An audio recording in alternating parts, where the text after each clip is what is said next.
আচ্ছা অভিজিৎ দা, এই সপ্তাহে তুমি যে গল্পটা ডিরেক্ট করেছো মঞ্জিল সেনের চৌধুরী ভিলা, সেখানে আমরা দেখছি যে একটা বাচ্চা খুঁজছে। ঠিক আছে, কাকে খুঁজছে কি বৃত্তান্ত সেটাতে না গেলাম, কিন্তু আমি যদি মেজর থিমটা গল্পের ধরি, যে আমরাও জীবনে এরকম অনেক কিছু হারিয়ে ফেলি, যেগুলোর মায়া কি আদৌ ত্যাগ করতে পারি? মানে সেরকম কোনো মেমরি তোমার আছে যে এমন একটা জিনিস বা এমন একটা মানুষ হয়তো তোমার জীবনে এখন আর নেই, কিন্তু তার মেমোরিটা তুমি বা তোমাকে এখনো তাড়িয়ে বেড়ায় বা তুমি তাকে খুঁজে বেড়াও? অনেক ছোটবেলায় তখন আমার প্রথম পোষ্য একটি ছোট্ট বাচ্চা চড়াই পাখি ছিল। তাকে একজন দিয়েছিল, একটা ভাঁড়ে করে দিয়েছিল। তো ব সে আমার কাছে ২ সপ্তাহ ছিল। তারপর কোনো কারণে সে মারা যায়।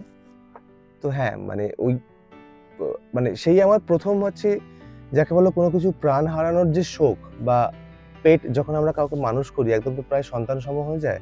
একদম। তো সেরকম একটা পেটকে মানুষ করার পর ২ সপ্তাহ হোক আবার যাই হোক আরকি, যেটুকু হুম, সময় হুম। ছিল সে।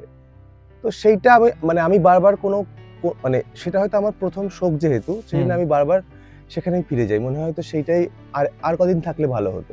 একদম। সেটা একটা না পাওয়ার জায়গা আছে। একদম, এবং আমি মনে করি যে এই ফিলিংটা খুব ইউনিভার্সাল। আই থিংক আপনারাও কমেন্টসে আমাদের জানাতে পারেন। কারণ জীবনে হয়তো আমরা অনেক কিছুই ফেলে আসি, অনেক স্মৃতি হতে পারে, সেটা অনেক মানুষ হতে পারে, কিছু জিনিসও হতে পারে। আমার যেরকম একটা পার্টিকুলার বেল্ট আমার ছোটবেলার, সেটা খুব অদ্ভুতভাবে হারিয়ে যায় এবং এখনো আমি জানি না কেন ওই বেল্টটার কথা আমার খুব মনে পড়ে মাঝে, মাঝে।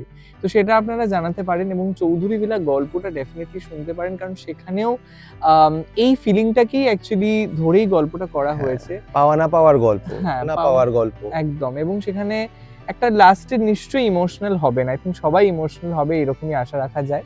তো মির্চি বাংলা ইউটিউব চ্যানেল আর গানা অ্যাপে শোনা যাচ্ছে মঞ্জিল সেনের চৌধুরী ভিলা, শুনতে ভুলবেন না।